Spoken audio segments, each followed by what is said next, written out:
Plaintiff ने declaration permanent partition या permanent injunction का सूट फाइल किया और सूट डिसमिस हो गया। दो रीजन से डिसमिस हुआ कि एक अनेक्शर उन्होंने बोथ द कोर्ट्स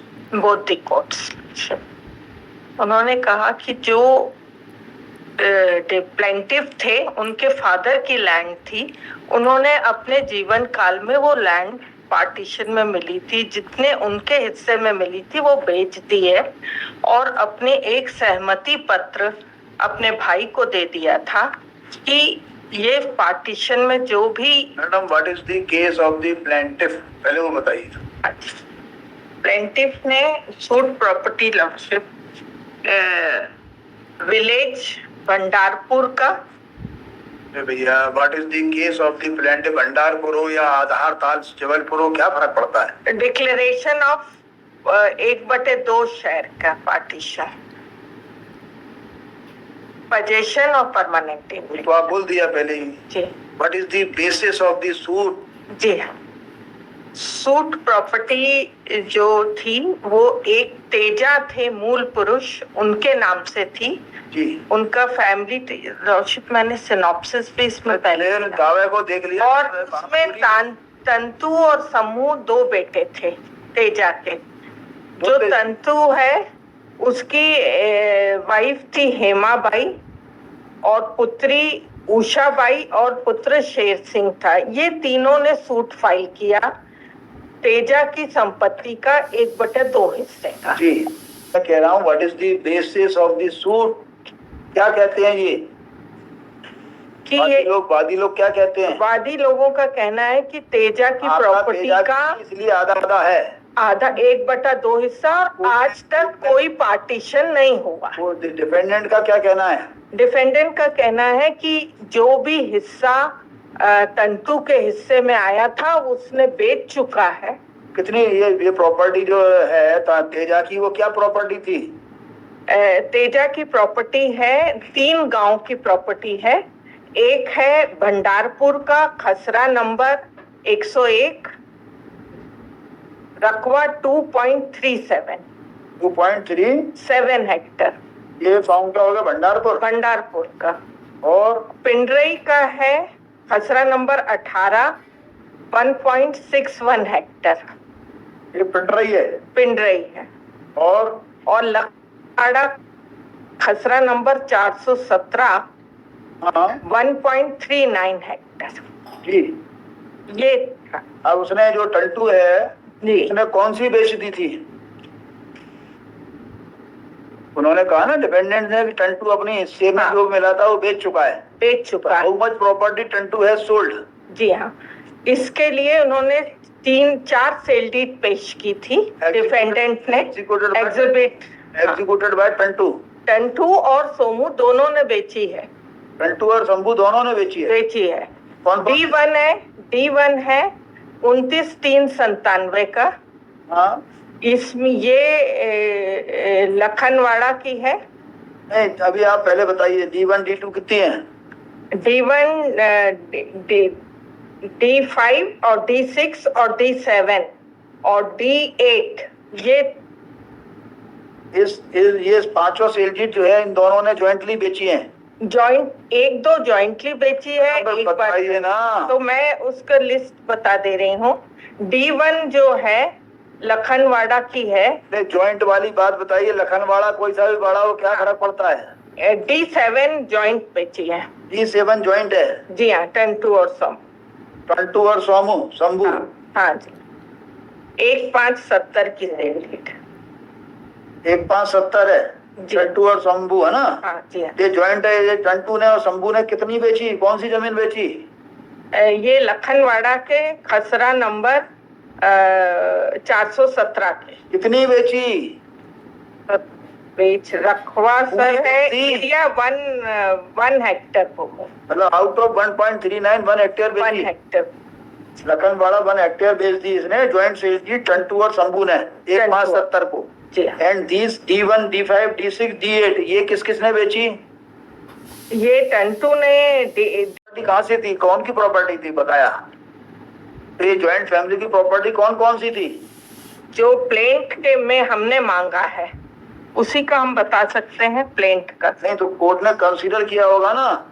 जी कहाँ टोटल प्रॉपर्टी परिवार में कितनी थी और क्या बंटवारे में आई, कोर्ट ने कहाँ लिखा है? कोर्ट ने पैरा नंबर, इसमें ट्रायल कोर्ट ने अपने जजमेंट के पैरा नंबर 24 में लिखा है।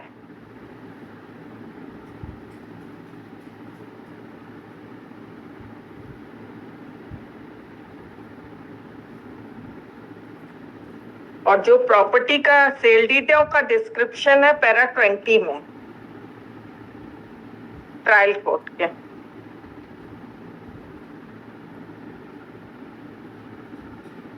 मैं पढ़ता हूँ सर।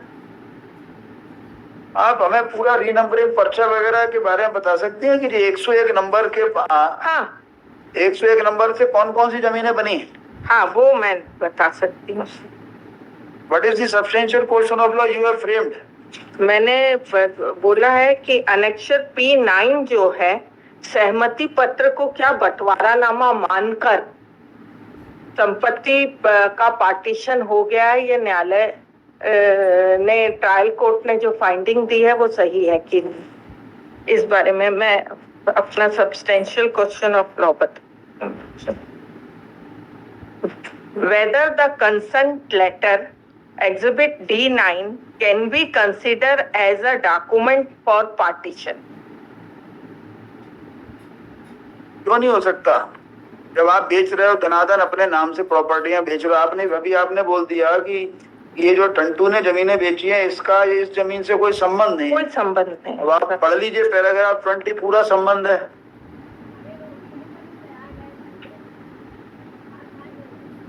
कोर्ट ने साफ संबंध स्थापित किया है। हाँ, उन्होंने किया है, लेकिन वो सूट प्रॉपर्टियां थी ही नहीं। हमारी प्लेंट में जो सूट प्रॉपर्टी होगी उसका पार्टीशन हुआ कि नहीं, ये प्रॉपर्टी है 101, 18 और 417। जी हाँ, जो आपने बताई 3 प्रॉपर्टी बताई है ना। जी हाँ। इसमें कोर्ट ने लिखा है वादी उषाबाई के द्वारा प्रस्तुत दस्तावेज P1 P लगाए P6 जो मौजा भंडारपुर की भूमि से संबंधित है, उनका अवलोकन करने से प्रकट है कि P1 की कस्तबंदी गतवनी वर्ष 54-55 की, जिसमें खसरा नंबर 47/2 47 49 51 232 की भूमि सम्मू टंटू नाबालिग बली भाई सम्मू मुसलमान दंती के नाम दर्ज है, तथा किसबंदी गतवनी 84-85 से प्रकट है कि खसरा नंबर 47/2 48 49/1 2 51/1 232/2 233 की भूमि सम्मू व टंटू के नाम से दर्ज है, एवं P3 से प्रकट है कि खसरा बस 88-89 में खसरा नंबर 47/2 88 49 2 की भूमि समूह और टंटू के नाम से दर्ज है, एवं रीनंबरिंग पर्चा से प्रकट है कि खसरा क्रमांक 47/2 48 49/1 2 से खसरा क्रमांक 101 बना। संबंध तो है। 47/2 48 49 1 2 से खसरा 101 बना, एवं P5 से प्रकट है कि 49/2 47/2 48 49 1 2 50 2 से खसरा नंबर 102 खसरा नंबर 151 52 लखनवाड़ा से खसरा नंबर 104 232 से खसरा नंबर 151 खसरा नंबर से 113 निर्मित हुआ, एवं पीछे खसरा वर्ष से प्रकट है खसरा नंबर 105 101 105 151 की भूमि समूह के नाम से दर्ज है। इतना सारा हिसाब लिखा है। हाँ, हिसाब लिखा। देखिए ना, आप पैरा नंबर 19 में आइए, जो विक्रय पत्र दिया है D1 का 416/2 बेचा। मैं नहीं पता, पहले आप परिवार की जमीनें कितनी हैं पूरा ऐसा, इसके अंदर इतनी जमीनें लिखी हुई हैं, इसका कोई हिसाब बताया है?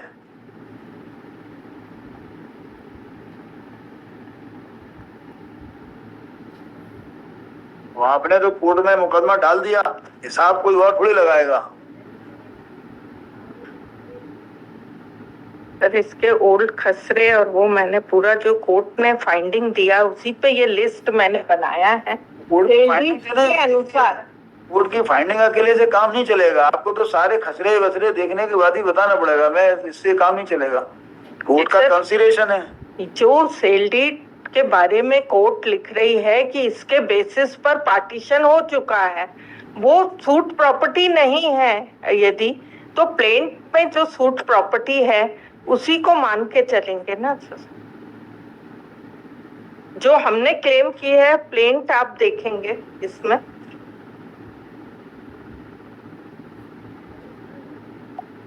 One which resides that भूमि आपसी बंटवारा में टंटू के हिस्से में आई है।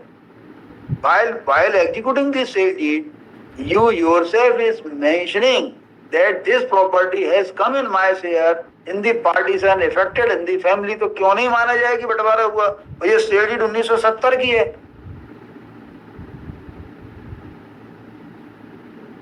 बंटवारा नहीं हुआ। वादी ने जो क्रॉस एग्जामिनेशन हुआ है उसका पैरा 29 देखेंगे, उसमें ये लिखा है, वादियों द्वारा प्रदर्शित P9 में लेख है कि टंटू द्वारा अपने हिस्से की समस्त भूमि विक्रय कर दी है।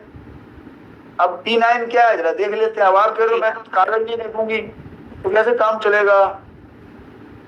P9 क्या है? सहमति पत्र है। फिर सहमति पत्र आप देखेंगे सर, उसमें अपीलेट कोर्ट की फाइंडिंग आई है कि उस डेट को सोमू की डेथ हो गई और सहमति पत्र में दस्तखत है सर। डेथ हो चुकी थी जबकि ये अपीलेट कोर्ट की फाइंडिंग है। कब मरे ये सम्मू और टंटू जिसकी वजह से टंटा पैदा हो गया? ये सर डेट्स पर्टिकुलर नहीं है, 73 74 बात कर रही हैं। इनके मरने के बाद मुकदमा शुरू हो रहा है अब, और आपको कुछ वैसी मुकदमा तो सम्मू और टंटू का तो मरना पड़ेगा तभी तो आपका कोई लाभ मिलेगा। सम्मू और टंटू कब मरे? सम्मू 2000 में डेथ हुई है, सम्मू की 2000 में डेथ हुई है, और जो टंटू है वो 73 74 में डेथ। टंटू यानी कि आप हमारे साइट की पड़ा। उसके बाद कौन कौन से खसरे लगाए आपने? कौन कौन से खसरों में उसका नाम आया? ये और आपकी नींद कब खुली? दावा कब लगाया? तो आप ये जो है 25-50 साल बाद ये सब थोड़ी राइट मिलते हैं कि आप कभी भी कुछ भी खड़े हो गए कहने लगे, कुछ भी खड़े हो गए कहने लगे तो आपको फिर सब बातों का उत्तर देना पड़ेगा। हमने जो खसरे लगाए हैं सर वो 1954 से 84-85 तक जिन खसरों के बारे में प्लेंट में पार्टीशन मांगा गया है उसमें 85 तक जॉइंट नाम था टंटू और सोमू। हमने वो खसरे लगाए। क्या है बताइए? बताइए P1 में कौन से पैरा कॉलम में क्या लिखा है? कौन से खसरे को रिलाई कर रही हैं आप? प्लेंट के अनुसार P1 बताइए। ऐसे आपने खसरा, आपके पास रिकॉर्ड है खसरा वगैरह है? जी हाँ। आप P1 खोलिए ना, आप बार बार क्या इधर उधर ले जाती हैं। निकालिए P1।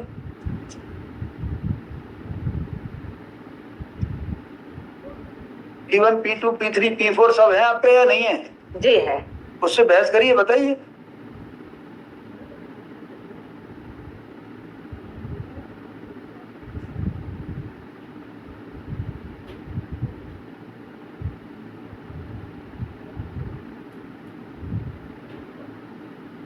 सर ये एग्जिबिट आप खसरे जो दोनों के नाम से जॉइंट रेफर कर रही है तो बताइए ना। P1 है, क्या रेफर कर रही हैं आप? 84-85 से जो खसरे। Counsel for the appellant is not ready for arguments just after 20 weeks. Sir 20 weeks नहीं करिए सर, पूरा इसमें 8 वीक्स का। अब ये बहुत गलत करती हैं आप हमेशा। आपको सेकंड अपील में जो है 2 कोर्टों के हारने के बाद बहस करनी नहीं आती। सर उसमें मैंने नंबर डाल के रखे हैं सर। सर आप बताइए, आप जो है 1.5 घंटे में तो आप P1 P2 निकाल ली, जबकि आपके खिलाफ 2 कोर्ट की फाइंडिंग है। आपको इतना ऐसे नहीं, इतनी कम लेबर नहीं होती, आप सेकंड अपील मत लिया करिए, फिर बेल लिया करिए। मैं बेल कैसे लूं सर? मैं तो फिर आप पूरा मेरे को सिविल बताइए। करती हूँ, मैं बेल कैसे ले? मैडम फिर मेरे को बताइए ना, मैं हर चीज देखने को तैयार हूँ मैडम। मैं बता रही हूँ सर, पेपर मैडम आपके पास पेपर देखो, खुले हुए तो पेपर है आपके पास, कैसे बताएंगे अभी? खुले हुए। मैडम थोड़ा सा इसको इंस्पेक्ट करना शुरू करिए, बहस करने के पहले। आपने इतना इंस्पेक्ट नहीं किया अभी फाइल। अब इस फाइल इंस्पेक्ट करने के बाद उस डॉक्यूमेंट को लाइन से वाले अपनी फाइल पूरी करिए, तब आप बहस कर पाएंगे। आपके पास है P1 P2 लाइन से लगे हैं? मेरे को बता दीजिए। लाइए। लाइन से नहीं लगे हैं, तो पर लगे हैं लगा सर। दीजिए। लाइन से मेरी नहीं बातों लगे, को ये आप बुरा बात मानिए। कि मेरा कहना है, मेरी बात को बुरा मानिए। मैं नहीं कहता बुरा मत मानो, मैं तो कह रहा हूँ बुरा मानिए मेरी बात का। मतलब फाइल तो जमा लीजिए। You have lost from both the courts, उसकी जमीन जायदाद चली जाएगी आपकी तैयारी की वजह से। ठीक है ना सर?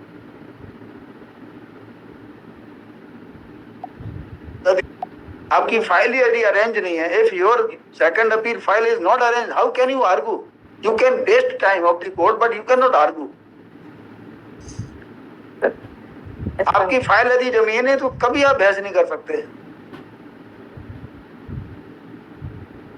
चलिए, फाइल जमाने के लिए थोड़ी मेहनत ज्यादा हो जाती है। आपको लंच अपना बेकार करना पड़ेगा, आपको 4:30 के बाद भी कोर्ट में बैठना पड़ेगा इंस्पेक्शन सेक्शन में। सर बहुत मेहनत करना पड़ती है मैडम। 6 बजे जाते थे हम कोर्ट से। सर आप बोल रहे हैं सर, पर आपने बोला करके पूरे सिनॉप्सिस लाइन से पूरे जमा के, पूरे खसरे, पुराने खसरे, नए खसरे, D1 में पुराने खसरे, नए सेल डीड्स की कॉपी है ना सर? पूरे फैक्ट्स लगाए सर, पूरे एग्जिबिट किए, आगे पीछे लगे हैं, लेकिन पूरा है सर। आपने बोला ना खसरों की कॉपी आपकी लाइन से नहीं लगी। लाइन से नहीं लगी है, मगर लगी है सर। मैं मना थोड़ी कर ये रहा हूँ। पूरी फाइल रेडी है सर। मैडम यदि लाइन से नहीं लगी होगी तो कोर्ट का टाइम वेस्ट होगा ना मैडम। पूरा सिनॉप्सिस के साथ बना हुआ है सर। देखिए एक चीज बनी हुई है सर। नहीं प्लीज, ये आप अगर आप यहाँ से आप ऐसा करें, मैं तैयारी नहीं हूँ, पूरी तैयारी है मेरी, पूरी तैयारी मेरी है। मैं अपने आप को लेकिन हाँ, मैं सॉरी बोलता हूँ आपसे यदि आपकी तैयारी में मैंने कमी निकाली। लेकिन आपने बोला ना कि आपके पास खसरों की कॉपियां लाइन से नहीं लगी, तो आप रेफर कैसे करेंगे? तो 2 अदालतों की जो फाइंडिंग को मैं तो आंख बंद करके एक पोर्शन बना दूं, आगे बढ़ा दूं 10-20 साल के लिए। अच्छा लगता है वकील को भी। हर वकील बड़ा खुश होता है कि बड़ी लिबरल है, कोर्ट हाल एडमिट हो जाती है अपील, वहाँ खड़े होते हैं जज 1 सेकंड में कोई भी। नहीं सर, मैं नहीं बोलती हूँ कि लिबरल है। फिर बाहर जाके बोलता है वो तो ऐसी है, लिबरल होते हैं सर, पूरे सिनॉप्सिस के साथ है। सुनते मैडम पूरे सर हो गए सुनते सर। ट्रायल कोर्ट के बोलता बढ़िया काम चल जाएगा, अंदर खूब अपील एडमिट हुई, रिस्पॉन्ड करता है, बड़ा चक्कर है। इसलिए कह रहे हैं थोड़ा बता दो कोई ढंग का एक आध क्वेश्चन। मान लिया कोर्ट ने, फाइंडिंग दे दी, क्या वो सही है क्या सर? करिए पहले फाइल। सर इसको नेक्स्ट वीक लगा दें सर, तो हम इतना आधे से ज्यादा आर्ग्यूमेंट हो ही चुका है सर। मान रहा हूँ ना, मेरा टाइम वेस्ट हो रहा हुआ, मैं क्या करूँगा सर? मैं थैंकफुल आई एम थैंक। इसमें नेक्स्ट वीक आप कर दें सर, तो मैं पूरा आपको डेटा सहित बता देंगे सर। सर इसमें नेक्स्ट वीक कर दीजिए आप, थोड़ा 8 वीक्स कर देंगे तो फिर आधे में फिर से स्टार्ट होगी बहस और इतना ही टाइम लगेगा। अभी पूरी बहस हो चुकी है सर। ठीक है मैडम, नेक्स्ट।